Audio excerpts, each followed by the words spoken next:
नमस्कार। अगर कोई बिहार में सरकारी कर्मचारी है तो इस सिचुएशन को जरूर समझता होगा।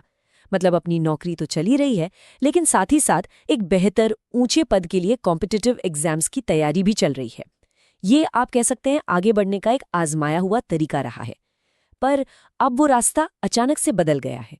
जी हाँ, बिहार के नगर विकास एवं आवास विभाग ने एक ऐसा नया नियम लागू कर दिया है जो कई लोगों के करियर प्लान्स को आप कह सकते हैं पूरी तरह से हिला सकता है। ये एक बहुत ही अचानक और सख्त बदलाव है जिसका सीधा असर उन हजारों कर्मचारियों पर पड़ेगा जो अपने भविष्य को संवारने के लिए इन परीक्षाओं पर निर्भर थे। तो सबसे बड़ी और सीधी बात क्या है?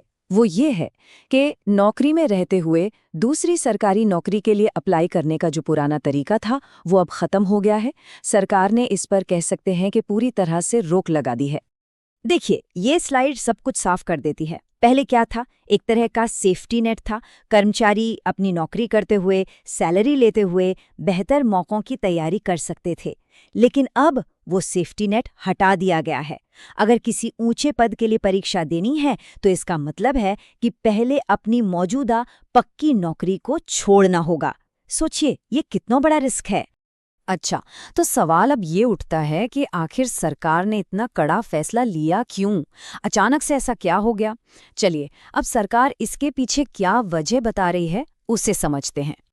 अब जरा विभाग के नजरिए से देखिए। उनके लिए ये एक मैनेजमेंट का सिरदर्द बन चुका था। मतलब कर्मचारी बार बार परीक्षा की तैयारी के लिए छुट्टी ले रहे हैं। इससे क्या होता है? काम का फ्लो टूटता है, जो जरूरी प्रोजेक्ट्स हैं वो अटक जाते हैं, और आखिर में इसका असर सीधे जनता को मिलने वाली सर्विस पर पड़ता है।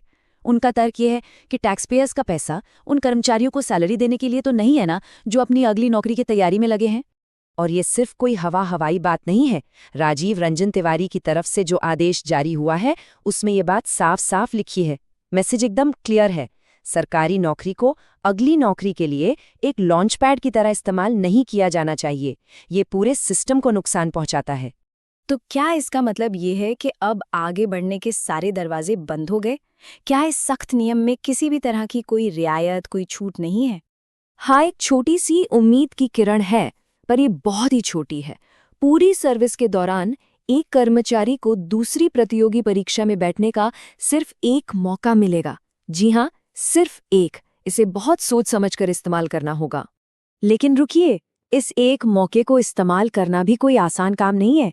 इसमें 3 बड़ी शर्तें हैं। पहली, आप सिर्फ ऊंचे वेतन वाली नौकरी के लिए ही अप्लाई कर सकते हैं, अपने बराबर के पद के लिए नहीं। दूसरी, इसके लिए अपने डिपार्टमेंट से बाकायदा परमिशन लेनी होगी, हरी झंडी चाहिए होगी। और सबसे जरूरी बात, याद रखें, ये मौका सिर्फ एक बार का है, कोई दूसरा चांस नहीं मिलेगा। तो बिहार में सरकारी कर्मचारियों के लिए अब यही नई हकीकत है।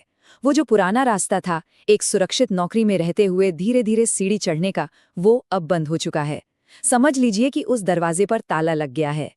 तो आखिर में ये बदलाव हमें एक बहुत ही बुनियादी सवाल पर लाकर खड़ा कर देता है।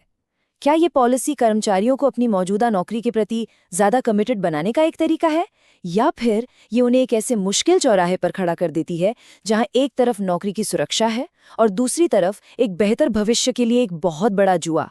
ये एक ऐसा सवाल है जिसका जवाब अब हर सरकारी कर्मचारी